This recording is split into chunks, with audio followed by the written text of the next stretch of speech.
Our special guest this week has just won the Ashes as captain and sealed it by smashing a world record 133 for a T20 game. Meg Lanning, congratulations and welcome back, Paige. Thank you very much. Thanks for having me. No worries.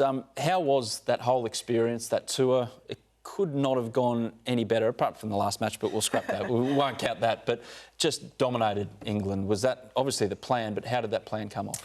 Yeah, it was an amazing series. I think we got away with the first one, the first ODI, but once we got through that, we were able to build momentum throughout, and the cricket we played got better and better. So it was a very fun tour, always better when you're winning, and nice to retain the Ashes. Your teammate, Alyssa Healy, did a Glenn McGrath. She declared before you even got there that you were going to claim the clean sweep. What happened in that last game?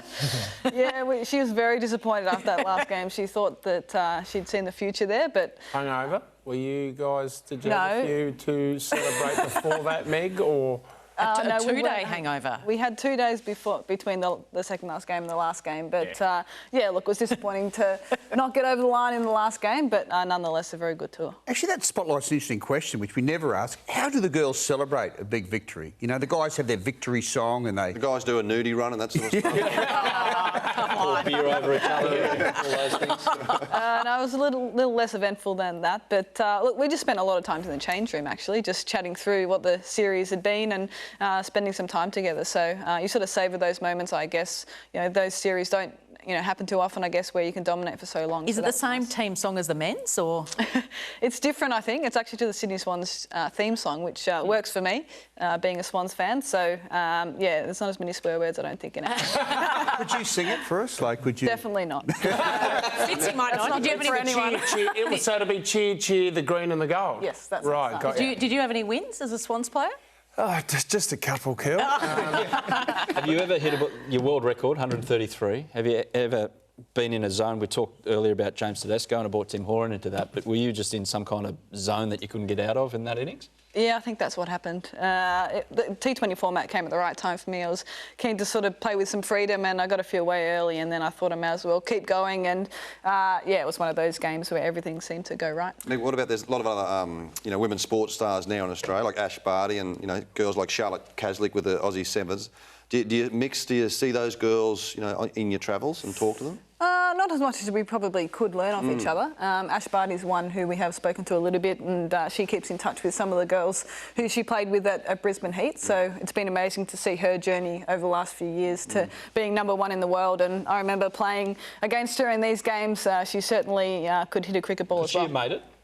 She played very well in the year that she did play. I think she had a couple of sixes in these games, and she hadn't played a lot, so definitely with a bit of training under her belt, she would have been very good. Do you find the responsibility now, though, from when you come back from a World Cup, that you have now inspired young girls to start playing the game and inspiring those kids? Absolutely. It's a very important role that we play, and it's something that I know the girls really enjoy, is inspiring young girls to take up the game and play the great sport that is cricket. So it's, we're lucky to be in the position that we are and be role models for young girls coming through. That's an interesting one, because you were probably part of the early generation who had males as heroes, didn't you? Like, who was your inspiration in cricket? Now it's swapped over, because you're probably a poster on young girls' walls now, but back then, what sort of got you into the game?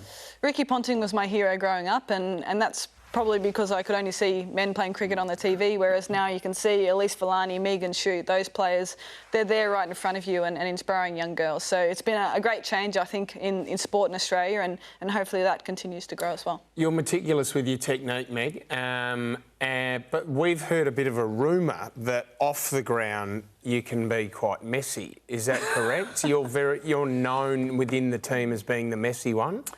Is there a reasoning behind that? I like to think of it as organised chaos, so I know exactly what's going on, but I generally take the corner in the change room so that I can stick to a little area and everyone... So give us an example. Your stuff is just strewn everywhere, is that what you like? Or the hotel room, you leave it a disgrace? Or hotel room's probably the worst, yep. But the kit bag's not far behind, so everyone steers clear of me in the change room because, it ends up everywhere. Everyone knows it's an exciting time for women's sport, and whatever it is. How does it look in the next 5 years for cricket in particular? I know the Women's Big Bash this year, as many matches as the men's, it's going to be all on television, which is fantastic, on Fox Sports. Give it a little company plug there. But what does it look like moving forward, and will Australia be at the forefront of it all?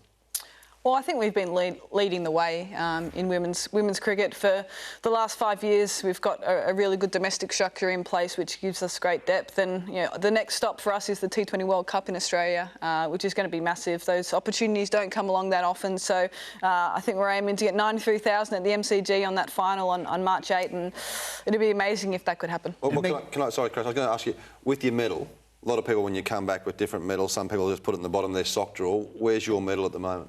It's in the cupboard next to my bed. So, Right, OK. It's better than being in the corner of the dressing room and you can find it. So. Meg, you must talk us through the toss you had, the West Indies, and your rival skipper changed their mind. Before you answer, here is that piece of vision, and have a listen. Heads is a call from Stefani. It is a head. It is a head, so the West Indies have won the toss. Steph, what are you going to do? We're going to have a bat. Why is that? Sorry, we're going to have a ball. All right, why is that? I think, early on the pitch might do something, so we hope that we'll get the advantage of the pitch.